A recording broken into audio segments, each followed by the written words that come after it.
and welcome to episode 12 of the Let's Talk Mortgages podcast, brought to you by Green Mortgage and Protection. And on this episode, we're talking about everything related EPC. So we've got none other than the local expert, Jack Shields of EPC 247. Welcome, Jack. Thank you. Another podcast newbie as well. You've never been on one before, have you? Nope, first time. So you said you've been invited to some before, but this is the first one you've ever been on? Yeah, invited to some before, but not in the... But then they've never come into fruition or something like that. So we've got one step further than everyone else. We've actually got you in the room, and here we are. Exactly. So obviously I've known you for quite a number of years. Like I was saying off air, funnily enough, your mum was one of my first clients when I first set up on my own. I believe the word you used was, "I've known you for too long." Yeah, your mum was one of my first clients. Exactly. Yeah. And then obviously we've looked after you with your mortgage and everything, and also another Hull KR fan as well, aren't you? Absolutely, yeah, big Hull KR fan. So yeah, good win for the boys. Yeah. Going to the ground on Tuesday for a business academy thing that I'm part of, and hopefully get to see the trophy. So yeah, it's closer than I ever got to it. So. Well, you're even closer than what I ever got to it. I never even played. So yeah, true. And the cameras don't lie. You're about 2 foot bigger than I am, so I had no chance. I better look as the ball. That was a good weekend. I went down for the day. Quite emotional for me, and I mean I've only been following them really since I played there. So you've been like a lifelong fan, weren't you? Yeah, my granddad took me when I was about 1. Didn't even know what rugby was. No choice in being I just liked the noise and the atmosphere, and well, man, you having said that, 29 years ago, the atmosphere wasn't exactly as electric as what it is now. Do you know what I mean? But yeah, in League One with about 300 supporters. Yeah. You know it's bad when people are bringing the grandkids that are 1 to just bump the numbers up. Do you know what I mean? But no, it's great. I was in row 8, so I saw the try go down to win, and I was still saying to myself, did he ground? I'm sure I saw him ground it. Try. Do you not think it was? I'll take it. But yeah, absolutely. I don't think they deserved to win. I don't think it was a try. No, they definitely did. Like, in terms of the deserve to win, though, it was. At the end of the day, they held off, so they did deserve. But they did well enough to get to the final. They held in there as well, so that in itself deserves winning. Yeah. But I think Warrington were the better team, and I don't think it was a try. But yeah, do you think he grounded it with his chest then? Would you go with that? Well, by the rules of the law, that is grounding. So I thought that was only for the attacking team. That's what I've heard. That's what I've heard. That's what I've heard. The kickback to it. End of the day, like you say, I'm in the same boat as you. They didn't deserve it, but I'll take it. You know what I mean? 45 years in the making. But yeah, other than being a diehard Hull KR fan, it's not a rugby podcast. you have quite a keen interest in EPCs. So I do. Tell us about kind of your business, how you got into it, really. So, to not go on for too long, I started as an electrician. Well, I didn't know what I wanted to do when I left school. The careers people at the time was like, what do you enjoy doing? And, at 15, 16, I was like playing my Xbox and going out playing with my mates. So there's no career in that. No career in that, no. Well, there actually is. I wish I'd have pursued it, to be fair. There's a great career in it now. But yeah, so I decided then to ask my dad, and my dad being a old engineer was like, get a trade, son, you'll never be out of work. Yeah. So I was like, okay. So I looked at what trades earned the most, and it was an electrician. So then I was like, right, I'll do that. Yeah. So I started my apprenticeship in electrics, and then I worked for a company for about 5 or 6 years. And then the guy then wanted to move into doing something else, so I left. And then I went to work for a company that just did EPCs. So while I was working for the first guy, you could get a grant from the government to get a free boiler if you was on benefits, but you needed an EPC to do it. Right. So I was wiring boilers in the morning and then doing an EPC in the afternoon. Yeah. And I quite enjoyed the EPC element of it, or just the renewables side in general, really. And then after I worked there for a while, then obviously I wanted to then do something totally different. So neither my electrical experience or energy assessing was irrelevant, really. So then I went to work for a company based in Hull that did just EPCs. Well, they had plumbing, electrical, but they did EPCs again, carrying on from government grants, you did an EPC. Yeah. I managed a team of about 6 assessors. After a month, I was only there because the first guy I worked for was a bit of a slave driver. It was a bit of a, like you work until the job's done, not until 5 o'clock when you go home type of thing. Because he was the only guy I'd ever worked for. Yeah. I thought that was how things was. So in all fairness, probably, even though it was hard work, I do accredit a bit of my success from today, because it was like saying you can do anything, you just got to work hard type of thing. So then I went to work for this other company, and then after a month, let's say they made me the like manager of the assessors. I did that. Then I got offered a job offered a partnership with a guy who was a plumber to set up a business sort of like 3 ways. So it was all directors. And I'd do the EPCs and the paperwork side. I had a sales guy, and then he was a plumber. Yeah. Then he got headhunted by another plumbing firm, a larger plumbing firm, to go and work for them. Essentially run their plumbing division. So it was like, I know we've only just been going 6 months, but this is an opportunity that I need to take because it's a lot of money. I'll see my kids more, blah, blah, blah. So he went off there, and then just so happens the company that I was working for before called me and was like, we've been bought out. All the people in the office say you're good at what you do. Would you like to come back? We'll give you more money, company car, blah, blah. And I was like, well, I'm really enjoying where I am now. You know, being unemployed. I was like, yeah, okay then, yeah. So I went and worked there for 6 months to a year. And then one day he called me up and just said, don't bother coming in Monday. And I was like, on a weekend, and I was like, oh, why? What? And he was like, oh, family reasons, personal reasons.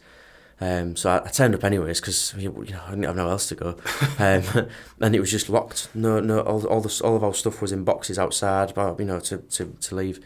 It turns out he'd got done for tax fraud. On VAT fraud, he was photoshopping. He was ordering copper pipe and photoshopping zeros on it. In the whole Daily Mail. Wow. I only found out that a year later that was why. Wow. Okay. So essentially I was like, right, in my career up to this point I'm 24, 25. So I'm like, right. I've never been sacked from a job. I've tried to work my way up through these businesses, and every time someone's either slammed the door, moved, been a fraud, So I was like, I'll give it a go myself. I thought, what's the worst that can happen? Yeah, exactly. I thought, is it as hard as what they have made it look? Yeah. So I thought, well, I'll give it a go. And I said to my wife at the time, we'd literally just bought our first house as well, and I was like, I'll give it 3 months. Yeah. And I was like, if I can make something work and pay the bills, blah, blah, blah, then happy days. Yeah. And then... So how long ago was this? This was 6 years ago. Yeah. 5 or 6 years ago. I then started my business 5 or 6 years ago. Yeah. And then, 5 or 6 years later, we've now got 2 staff. We do around about 15 to 16 EPCs a day. Yeah. Between us.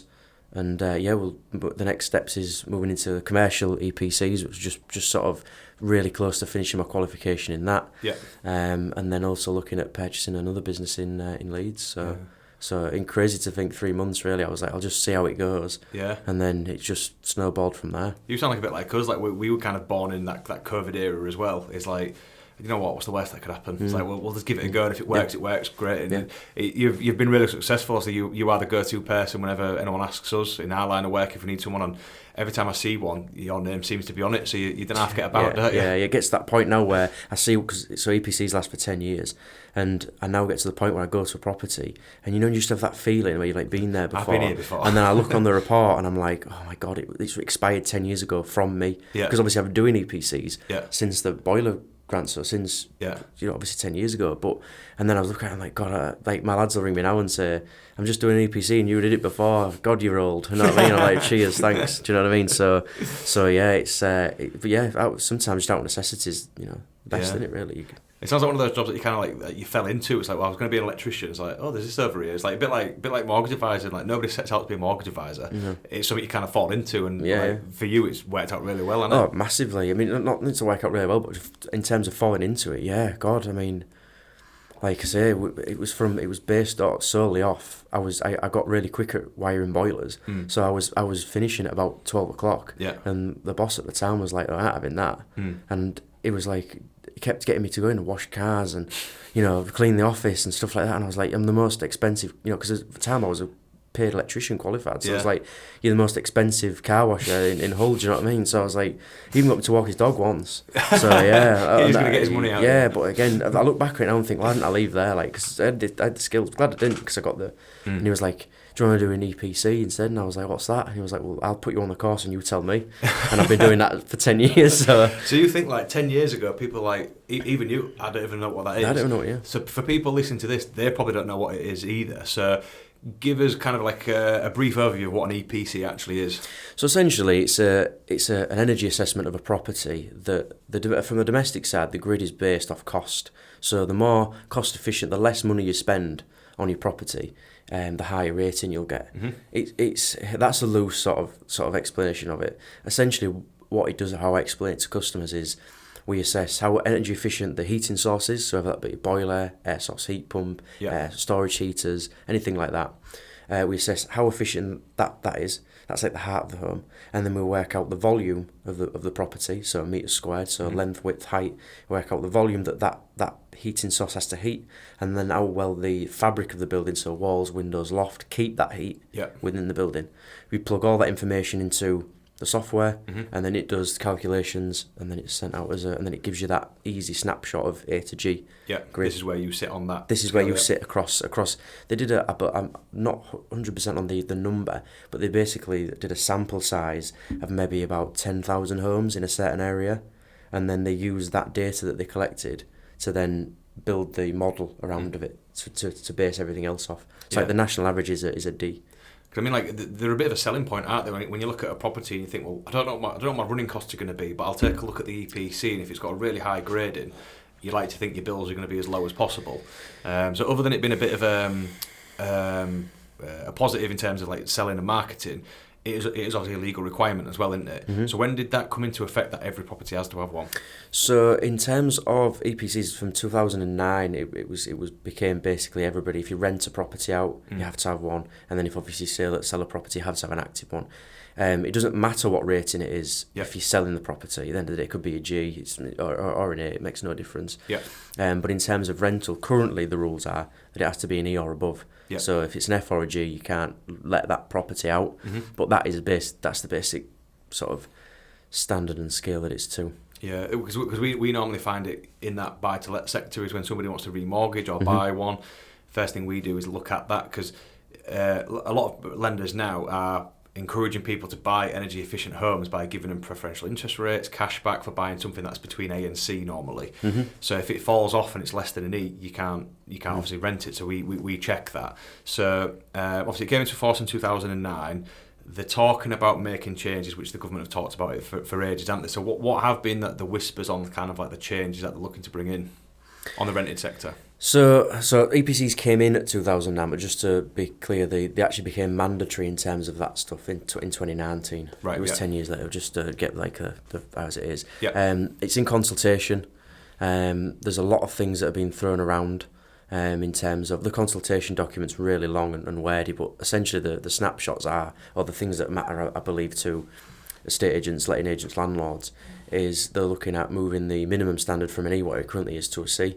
By 2030 I think it's 2030 for existing, 2035 for new tenants. 2035 for existing, 2030 for new tenancies. But then, like with that, so if it does come into effect, we've got 5 years from now. So if you're renting a property and it's an E, you've got 5 years if it does come into effect to then get that from an E to a C. But then you were saying the average in the country is a D. So there must be millions of properties out there that are going to fall well below this. Of course there is. Yeah, absolutely. Yeah, there's obviously the average is a D. So when I tell you that the average property when I do an EPC it's a D, you're not going to be shocked, because that is where the average is. Yeah.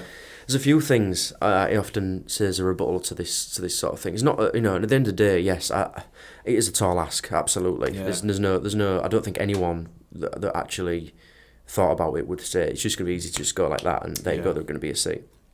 But there's a few things really in terms of what we can do. So currently, if a property falls below an E, then you can get exemption forms. You can get an exemption for that property under certain circumstances. Okay. So, for example, a few of them are if you have to spend over £5,000 on the minimum thing the EPC recommends, you have to get 3 quotes from separate people to prove that basically if you do that to that property, then it's going to cost you over that amount, and then you can get an exemption.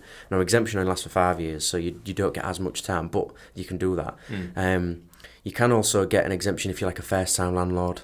Something like if you've only been a landlord for so long, you can get an exemption to help with that. Yeah. And then also as well, you can get you can ask the tenant to write you a letter to say they don't want the upheaval and the changes. Right. The problem is with that is that's a grey area for landlords saying sign this. Yeah. They've written it, just sign it. Yeah, and it might actually benefit, but there is certain cases. I've done a few where older tenant may have been in there for 20, 30 years. They don't want you to rip out their one gas heater and put in a a combi boiler because they're happy. Do you know what I mean? And Yeah.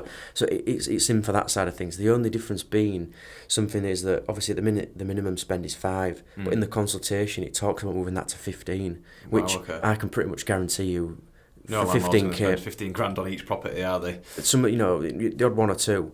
My other thing is on that is that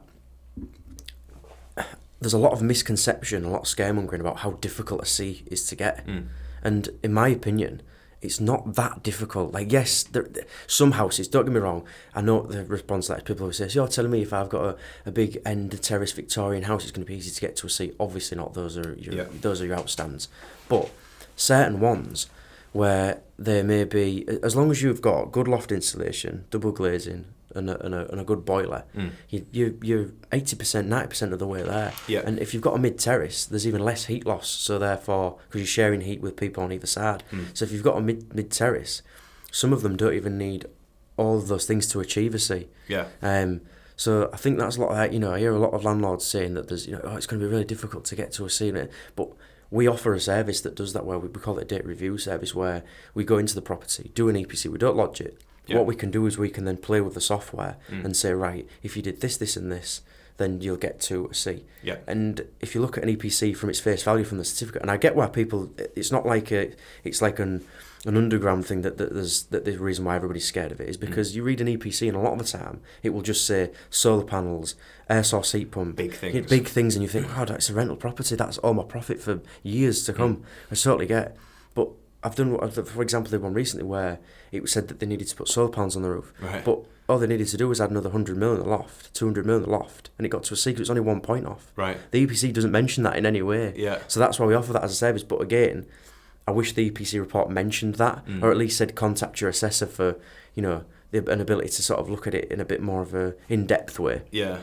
I think the colour scheme scares people as well, because like we get it with people when they get like the home buyer survey done, and it's got like the remedial works, and like if it's in green it's fine, if it's amber you probably should do something with it, red it needs urgent attention. As soon as people see red, it's just instant panic, isn't it? So if you see D&E, that's a bit red, people just start to panic and think, oh god, I've got to buy solar panels now, aren't I? Yeah, that's it. I think when people hear energy efficiency, they think solar panels, they think like, air source heat pumps, they think wind turbines. I mean, one of the newest, there's been a recent, I know, but there's even ridiculous, there's one of the newest update released on Monday. I know we'll go into it in a bit more detail, but one of the things they added, which there's so many, in my opinion, there's so many things you could fix within an EPC that would, I think, be more beneficial to the customer. Yeah. And they've added small scale hydro.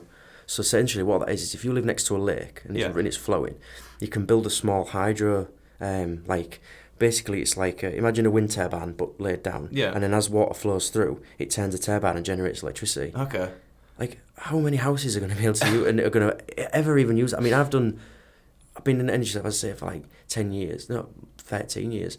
And I've been to 2 properties that have got wind turbines. Yeah. Do you know what I mean? So what are the chances of having a hydro plant, there? Like, there's so many, but why add that? You look at the scale as well, it's like, well, I can put one of these in, but it's only going to get me 5 points. It's not going to make much difference. Yeah. So it's like, I'll just leave it. I mean, to be honest, I've never put one in because, shock horror, I've never been to one that's had a small scale hydro plant in it. I didn't know what they were until you just exactly, it, so. Exactly, that's what I mean. So, and even like wind turbines, a lot of the time there's a lot of safety things, right? You can't just stick a wind turbine in your garden like a domestic property. Yeah. It has to be out in a field, it has to be able to fall in a set, they have to have clearance for distance, wildlife, things like that. Do you know what I mean? So for what it's worth, you never come across them, but they've added that instead of, adding, for example, if you've got a wall-mounted like a panel heater on the wall, what would be massively beneficial is start getting a database of maker models, so that, because some panel heaters are super efficient, but in the current scheme and system that we use, it's just a panel heater, it's generic across the board,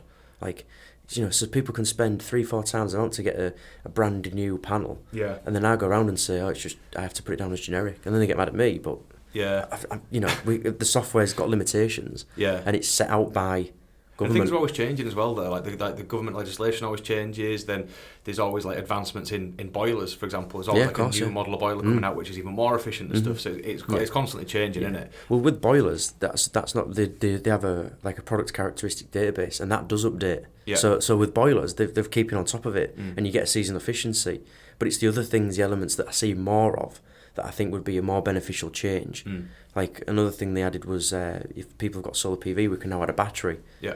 But again, solar PV to a battery, in the amount of jobs I see with that compared to the amount that have got panel heaters or storage heaters that have different makes and models, it would make sense to do that over. Because your job's in like two parts. It's like the assessing part, but then there's like the advising part as well, isn't there? Like I can assess and say this is where you're at right now, but then I can advise to get you to here.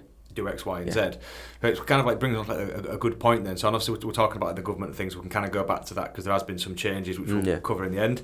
But in terms of the changes that people can make then, so you kind of mentioned having a combi boiler, insulation in the roof, double glazing. That's going to get you close to a C. So what would you say are kind of like the quick wins that people can do? The cheap quick wins that'll give you a quick boost on the rating.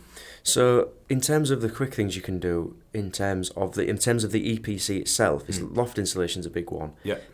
I would challenge anybody when they say, we've got loads of loft insulation. I would say just go have a look. You can always have more. Because the minimum standard when they build houses now is 270 mil. Right. So the amount of people that say, we've got loads of loft insulation there, and you might, but when you go up there, this doesn't affect the EPC, but this is the separation from the report and the advice side, is that if your loft insulation isn't evenly spread out and nicely level, and you've gone up there and chucked your Christmas tree up there, done all that sort of stuff, it loses its effectiveness. So then people go, that room's really cold. But you go up there and it turns out that you've added spotlights a few years ago and the electrician has done it, or if you've done it, you've peeled it all back and then not put it back down again. Now I know there's issues with heat and things, but there is systems out there that you can get to make sure that you keep everything level.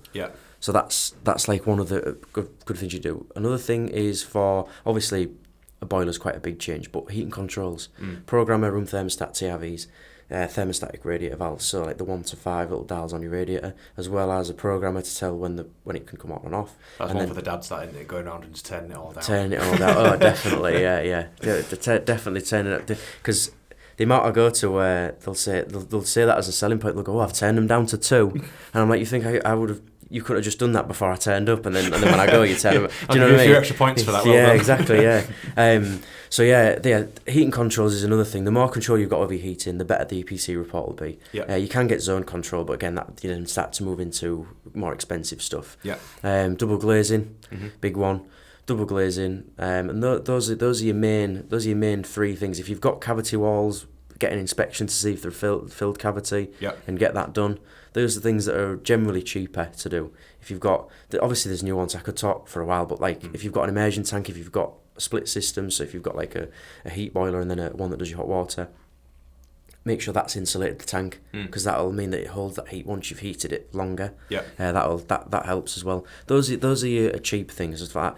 One thing I do hear is people go on this, I put LED lights everywhere, and that is good. But in terms of the scale of what you can do in a property, I mean, you may have 9, 10 lights in your house. Changing them from standard to LED, it's a real minimal thing in terms of what you can do. If you put a couple of extra mil in your loft, 100, 200 mil, that'll make a bigger jump than what. Other than like getting an EPC for when you're looking at selling, or if you're going to remortgage it as a buy-to-let, would you, because they're valid for 10 years, aren't they, would you suggest to people to get one done every 10 years regardless, especially if you want to look to make improvements to your house just because you're going to live there? I mean, it depends. I think the report itself from an EPC point of view is kind of like very basic, but the addition that we give as like assessors that give that advice is, all right, the EPC maybe still quite a blanket information, but like for example that advice like I said about the loft, making sure it's level, heating controls that the EPC won't mention, those things will give you a better quality of life. So it's not just about the report itself. So I suppose the only thing I would say on the 10-year thing is that 10 years a lot can change. Like the chances are, even if you've lived in that house for 10 years, you've changed a lot of things in there. So therefore it'll probably be out of date anyways. It won't reflect what that is.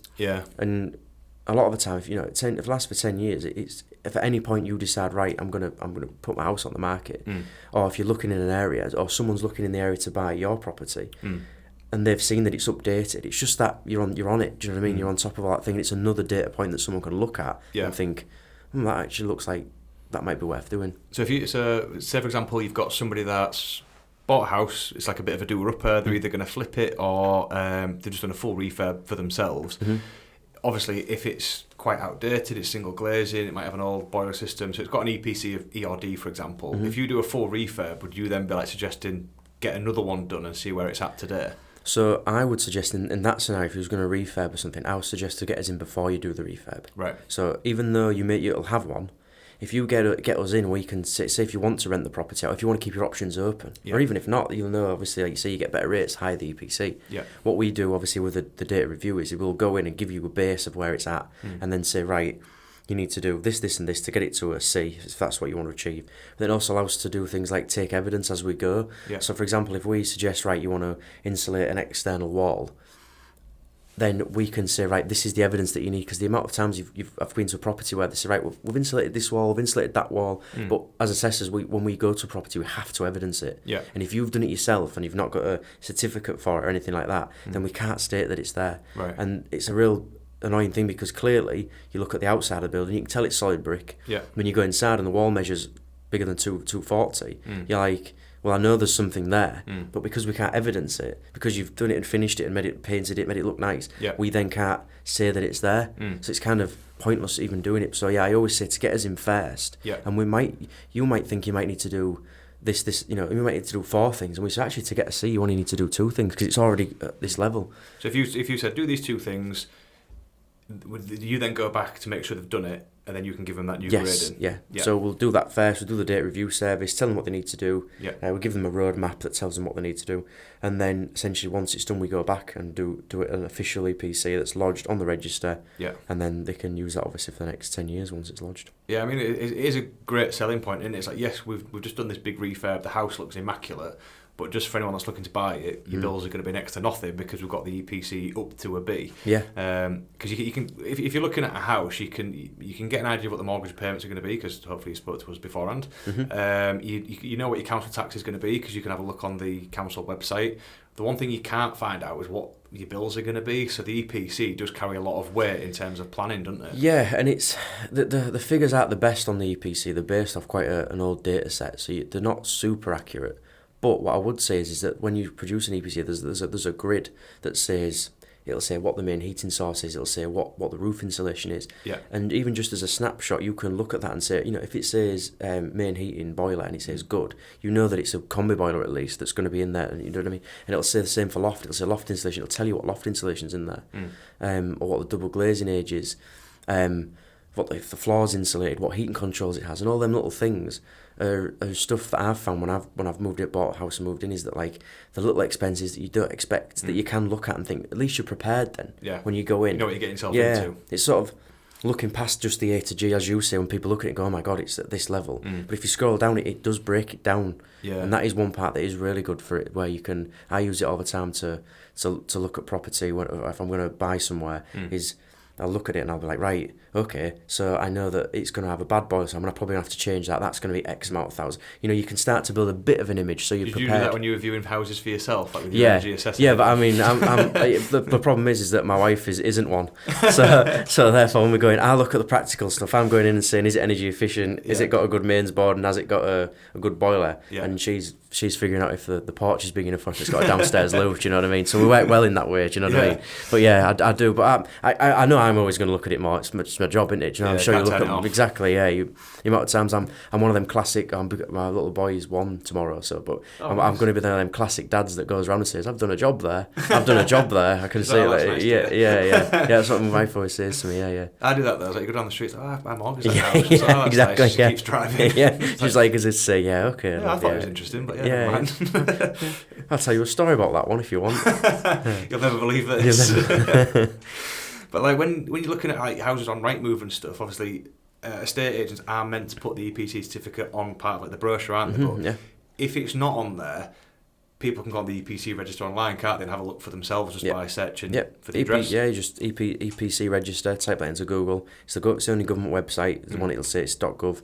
You go on there, it's super easy to follow. Free as well. Yeah, it's free, yeah. You click start now, and then you choose domestic or commercial. Domestic, put your postcode in, and then you hit enter. And once you've done that, it'll show you all of the houses down your street with that postcode. You pick your house number, and you can view it. You can view it on there. So I think even if it doesn't have one or it's expired, if it's say like a row of terraced houses, you can kind of gauge what you think it's going to be based on what those around it have got as well. Absolutely, yeah. That will, to be honest, sometimes in terms of the good is like a test for energy assessors, because you can look at other buildings around and it helps you gather more information as to what, like the age of a building or something like that. Because in some sort of like rural areas or a bit more rural areas, you find that even though the house is built to look old to match the area, but it's actually maybe built, even though the village may be 1900s, the house may be 1980, 1990. So, but do you have issues like graded, like grade 1 and 2 listed buildings then when it comes to like EPCs? Because you've been limited on what improvements you can make. Yeah, so that's like another one of the exemptions that you can go under, where if you've got, if there's things where they're protected, or you can't, for example, if there's single glaze at the front, big bay window, that may be protected, so you can't alter that. Yeah. So that can be factored into, not within the software, but when you're getting that grade that you need to be. Yeah. Can always factor into it. So yeah. Yeah, or if you're the owner and you're saying like, well, I can't. If you are renting out a listed building, probably rare that people are. But if you are, it's rare. But yeah, then you'd be like, well, I can't change them because by law I can't change the windows or anything like that. So. And as I say, at the moment, because it's only an E, every building can reach an E. I'd be surprised. In fact, I'm 99% sure that every building should be able to reach an E. We had one the other month, a buy-to-let case. They were buying like a 2 up, 2 down, like terraced house, all single glazed. It had no central heating, nothing. Like I don't even think it barely had a roof, let alone insulation. Yeah, basically a shed. Yeah. I was like, you want to pay 45 grand for this? Are you sure? Yeah. And. Yeah, because whenever we do a mortgage for people, I always find the house on Rightmove so I can have a bit of a look myself and see is anything that we need to be working around, that sort of thing. Mm-hmm. And as soon as you look at it, like, this looks old and tired, like, I'm going to check the EPC because I've got a bit of a hunch that this isn't going to fit. And it was an F. And I was like, unless the vendor's willing to do X, Y, and Z and get it reassessed, this ain't going anywhere. And I mean, it was riddled with damp as well. It's like the ventilation, the heating, it was non-existent. So, I think because of these changes coming in and being enforced in 2019, a lot of people are like, yeah, we need to get this sorted. So kind of back on like the government and what they're bringing in, just on the rental side, they're possibly bringing in the enforcement in 2030. I do wonder how they're going to enforce it, because if they're going to turn around and say, unless your property is a C, you're not going to rent it out, what happens to what these millions of properties? Also, what you do, kick people out. Do you know what I mean? Exactly. Yeah, exactly. It's to be honest with you, I don't see how they get there in terms of getting it to a C. I mean, I hope they do. Yeah, it's great for me. But you know what I mean. But in all fairness, it's like I also want it to be realistic, because at the end of the day, people always say it's like energy assessors. Like I said, then you want it to get to a C for you and stuff. I was like, it sounds good in theory, but you've got to remember that we're the ones that take the brunt of all the landlords that are annoyed. Yeah. Why have you given me this? Why have you given this grade? This should be a C. So. I think that they're going to have to either introduce some sort of funding to help boost that towards it, or they're going to have to allow a bigger runoff, a bigger runoff of time to allow them to get to it. Yeah. But with anything, there has to be a cut-off point. If you're 2 minutes late to your parking meter, they're going to give you a ticket. And it's annoying, but I know it's different scale.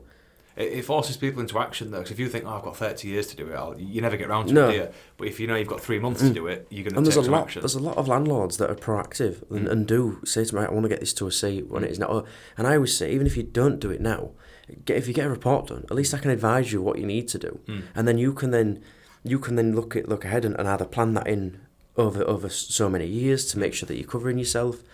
The advice I always give to landlords is you've got 2 options. You either don't do it, and then when they say, right, it is happening, and it's going to be next year because you've waited so long, you've then got a supply demand issue because all the people that install all the measures are going to put the prices up because they're absolutely rammed with work.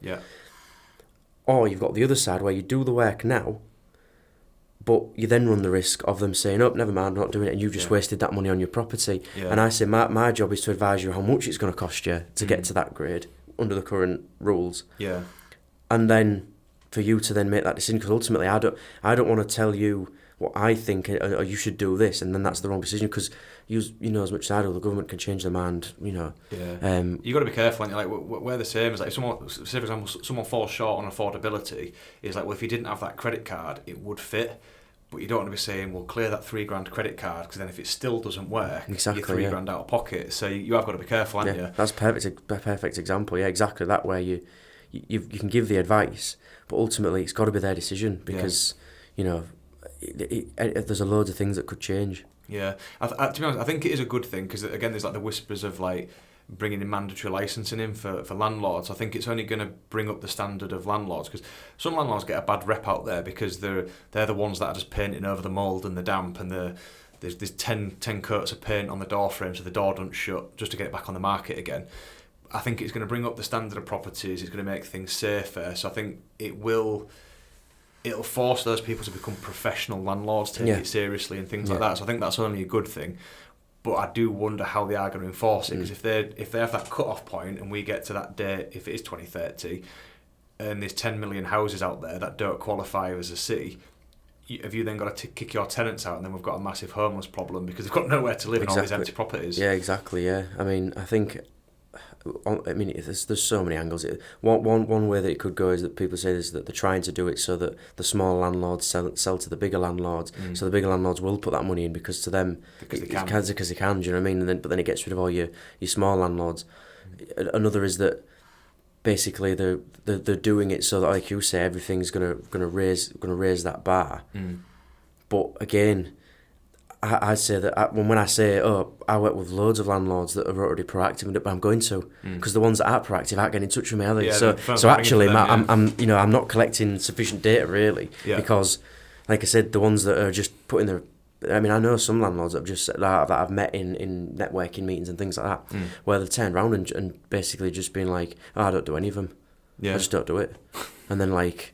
But you can get, if currently if it's below an E, it's an F or a G, you can get up. It's a $6,000 fine. Yeah, it's just not worth it, is it? You know what I mean? Like, and people always say, yeah, but they never do it. I've had so many from Hull City Council this year, where the landlord lives in Scotland. They've sending letters to their old address. Yeah, they haven't received it, and then they say, don't worry if you. It's like parking fines again. But it's like, don't worry if you pay it within 60 days, we'll half it. Oh, thanks, I'm only paying $3,000. I appreciate it. Do you know what I mean? It's not. It's really sorting me out there. Cheers. Yeah, do you know what I mean? Like, I'll do you a favour. It's like, no, not at all. But yeah, I don't know the implementation of it, but I think it needs to be thought about a lot more. Yeah. Especially with potentially moving the validity period of an EPC as well. I think it's a bit like any other change the government want to make. They kind of put the idea out there, they see what the general response is going to be, and if there's loads of pushback on it, it's like, we'll park that one for a little bit. Or if it goes down okay and people agree with it, it's like, okay, we'll start to like flesh it out a little bit with how it's going to work. Yeah. But yeah, I think it's only a good thing, because I mean, the government are kind of clamping down on just the condition of let properties anyway, because there was that lad that died the other year, wasn't he, in London because of the mould issues and stuff. I mean, I've been in some properties where I've had to say to the tenant, I'm really, you really shouldn't be sleeping in this. You when you hit real bad damp, when you walk into it, you just feel it. It's like breathing through a straw. You instantly feel it, and it's like you can feel it tightening out. And there's tenants just living there, just sleeping in that room. Like, you're breathing that in overnight, and it's not good to breathe it any time, but it's and so I do think there is an issue that does need to be addressed with. I do think it's a good thing, overall, but. Yeah, like you say, the implementation of it is going to be... Yeah, it's got to be thought out. It is a good thing as long as it works properly. But I think, not to get political, but with the government we've got now, I think this has always been the agenda, is landlords get taxed probably more than any other business I can think of. The restrictions always change on them, the regulations always change to make it more and more difficult to be a landlord now. Absolutely, yeah. I think what they're maybe thinking is, okay, if these people get the properties up to a C, great. Those in the private rented sector have got better properties to live in, fantastic. Those that can't get up to a C or won't get up to a C, they've then got to vacate their properties, and then hopefully there should be some first-time buyer homes on the market to make getting on the ladder a bit easier. However, the problem you've got then is, have first-time buyers got a deposit? Have they got enough income for it, because the cost of living's going up? I was going to say, if you're making everything more expensive and... Exactly, yeah. Or you crash the housing market because you've got all these properties that are going to have to sell for next to nothing because they have to get rid of them. Then the market crashes, doesn't it? So it's almost like a no-win situation. I won't want to be making that decision, but I think if we can get it right, it will be good. And I think as well, it's I think the only from a government, again, not to get to, I think from a government point of view, with the cost of living, like you mentioned, like if they can turn around and say, we're going to make your landlords, increase their EPCs and save you £300-400 a year on your energy bill, it's a vote winner. Yeah. And I think ultimately that's what politics they come down to. Is it what they can if a politician can say, we're going to force landlords to do this so you don't suffer. They make it out as if landlords are all these multi-millionaires that sort of are on yachts and things like that. Do you know what I mean? But then like the average landlord's got what, 2 properties? Two properties. You've got someone that's got 20, but then you've got one guy that's like an accidental landlord. Like he bought a new house and wanted to keep that one. Yeah, so it's like not what you call professional. But I think if you are forcing all these changes on landlords, like improving the energy efficiency of your properties, they will absorb most of that cost. But then what do? They just put the rent up to cover what they spent again, on yeah. Like so ultimately, it impacts the tenant. Ultimately, it's a cycle. That's why it has to be done right. But I also believe, like having a house more energy efficient. That's why I talk about not just looking at the EPC as just that certificate, because the advice that assessors can give around that to make you have it more comfortable. Yes, the certificate's great, and it does show a standard. But there's so many more things that we can advise that the cost the landlord hardly anything, make the tenant more happier, and then everybody's happy. Yeah. Do you know what I mean? But it's getting that message across because there's a lot of misinformation. Do you know what I mean? Like I think it's changing people's outlook on it as well, because I think there were some landlords, I'm not saying all, but I think they might look at it like landlord's insurance, like it's something I have to have. I don't really want it, but I have to have it. Yeah. Is looking at it differently is like, yes, it's a box ticker, like I need to have it legally to be compliant, but what more can that EPC certificate do for me? Especially when you say when it's got all the recommendations on it, how can you get from here to here? So if you do need to improve it, you don't get caught with your pants down before the deadline. Yeah. But if it's going to be your house, why would you not want to make it as good as possible? Absolutely, it makes sort of sense. I've had. Do you know what? To be honest, I've been doing this for a long time. And in the past sort of 2 years, I have had quite a few people where they ring up and I'm like, and I always ask, what's the purpose of the EPC, just so it can give the right advice. And quite a few people have said, I just want to know where I'm at, which is surprising to me because it's the first time anyone's ever cared. Do you know what I mean? Just fancied one. I'm like, okay, sure, and then go down and do it, and then giving them advice. But it's actually it's really good because when I go down there, they want me to be there. You know what I mean? Sometimes, the tenants had to leave work, or come home or be home for a certain thing. So that's sometimes annoying. If it's the homeowner, they don't know what one is, so they're worried about it being, like you said, it being read. Yeah. You know what I mean? So for have somebody going around who's clearly done a bit of research, you know what I mean? At least understands what one is, and then is willing to take the advice on board that we give, and then do it. It's just So there's been a few of those cases, not loads, but a lot more than what I've ever seen before. Yeah. So it's kind of like to wrap things up quickly. So I say quickly, but is in terms of instructing you, how is the best way of basically getting you to come and do the assessment for them? So website EPC247 UK. Yep. Go on there. There's loads of blog posts that we release every month about different subjects. We've got 3 different videos on there explaining what an EPC is, what we do to carry it out, things like that. And then also we have all ways depending on how you want to get in contact, because some people like old school and give us a ring. Numbers on there. There's a form you can fill out and send us an email. We're actually just in the process of putting a WhatsApp on there, because somebody mentioned it to me the other day that just send somebody a WhatsApp, and I thought it was a good idea to. Some people just want to ping you a message and get it booked in. And then that's basically the best way to get in contact. It's quite a quick turnaround. Process is someone contacts us, we'll call the customer. If you've got a tenant, we'll call the tenant for you. Book that in for an appointment. Then do the EPC. EPC's lodged same day. Following morning, you receive a copy of that EPC. And then it's pretty much the full process, really. It's quick and efficient. That's my next question. How quick do you turn it around? I turned it around that quick. I knew your next question was coming up. Do you know what I mean? That proactive, yeah. When's the best time to get in touch with you then? So if I'm looking at selling my house, when's the best time to get one instructed? Well, so when your house is listed on Rightmove, you get 28 days to have an EPC done that's active. Otherwise, Rightmove will start sending the agent emails and say you need to remove this because you've got this time. So if you're thinking about putting your house on the market, again, they currently last for 10 years. And in all the new updates of documents, because there is a thing coming in potentially, it's in consultation, that they're going to remove the validity period of EPC. So they last for 10 years, but they're saying they may move to 7, 5, 2 or 1. I think the sweet spot will probably be about 5. I think the average tenancy is about 4.2 years. Yeah. So every 5 years for an EPC would make that sense that you're probably going to have a fairly modern. And to keep up with the changes as well. Yeah, exactly. I think it would give the policymakers who create the software a bit of a kick as well, because then they'll be like, right, every 5 years you have to have this, so we need to make sure it's up to date more often.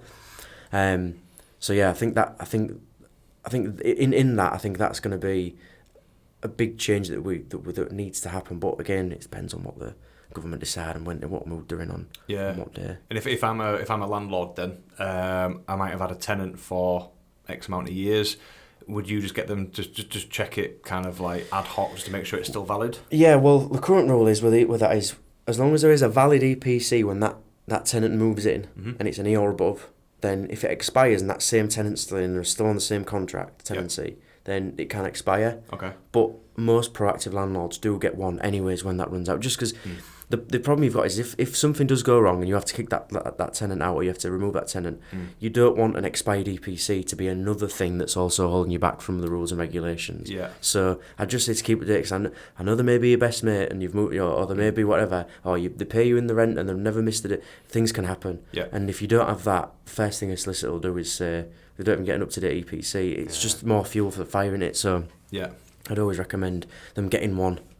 You know, I'm guessing if you've got a managing agent, that'd be one of their jobs to keep on top of that as well. Like they'll be like, oh, by the way, it expires in 6 months. You might want to get a new one. Yeah, I mean they are our biggest. They're our bigger clients. Letting agents, estate agents, those are our really go-to because they sort of keeps a track of when things are going to run out and then send us an email and get it booked in. Yeah, and then I'm guessing if your tenant just moves out off their own accord, like they're going to move somewhere else, that's probably another prompt to then check it again because you're going to need a valid one for your new tenant, aren't you? Yeah, and a lot of the time, once a tenant moves out, landlords normally do a little bit of sort of like maintenance, paint, repaint, things like that. Yep. And at that point, it's a great time to get us in, even if you've got an EPC, because at that point, it's a good time to say, right, if you do this, this, and this, you'll get a C. Yep. And then you get in touch with you, and all right, you get a better mortgage, and it all sort of like works together. Yeah. Do you know what? Like, if we were joking on before, like, we're going to talk about EPCs. 52 minutes we've been going. Really? Yeah, who would have thought it? And God, I'm really sorry. I thought I knew quite a bit about EPCs. Yeah. And I've learnt loads from that. Oh, really? Yeah. So, I'm surprised. Because obviously we do quite a lot of buy-to-let, so we get people that have got expired ones or the low ones, or we check the EPC register anyway, because if it's like A to C, we can make a better recommendation for our clients. So we check the register pretty much every day for our clients. So I thought I was pretty clued up. Turns out there's so much more that I didn't know. So there is that's a lot going to of help nuance. me in my job. So thank you. Yeah, no, that's fine. Like I say, there is a lot of nuance with EPC because the certificate's so blanket statement. There's so much that the assessor does behind that, or even the knowledge that we've built up over the years of doing them, that really is like worth. You know, like I say, if you're 2 points off a C, and it may save you a couple of $1,000 on your mortgage. Yeah. Like, it's worth just taking a look because it may be the case of add a room thermostat. That's all you're missing, and you'll get a C. You're 1 point off. You know what I mean? I think the biggest thing that I've took away from this is kind of be proactive. So even if you don't think you need one, it's always worth getting a new one done anyway, because especially if you've made some changes. Yeah. Or if you've got some sort of event coming up, like you're looking to sell it, or you've done a refurb, or you've got a new tenant moving in, that sort of thing.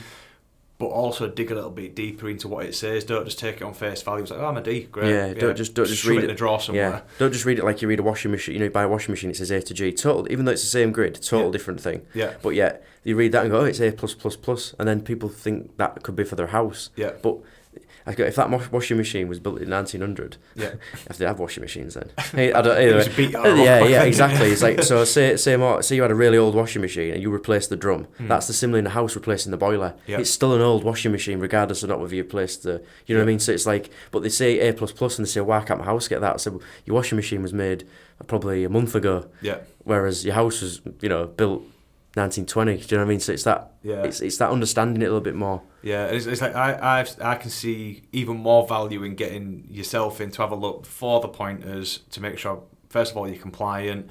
If you want to make some improvements, this is what you want to be doing. It's not as bad as what you think. Yeah. And I think it's like anything in life is like, if you can measure something, first of all, you know where you're at, and then you know where you're going. So I found it really valuable today, so I really appreciate you coming on. I appreciate it. Thank you for letting me talk for an hour on EPCs. Who would have thought it? You're probably one of the only people that I've ever spoke to that's managed to get me going an hour on EPCs. So just one last time, for anyone that's looking to get in touch with you for EPC, for advice, assessments, that sort of thing, just give us the best place to find you again. So the website, epc247uk.co.uk. Perfect. So as you know, we always pass our clients to you anyway. You are the man for the job. Thank you. But thank you everybody for listening to episode 12 now. Can't believe we've got this far talking about property things. Of the Let's Talk Mortgages podcast brought to you by Green & Green. Keep an eye out for our next episode when we get around to filming that. So thank you very much.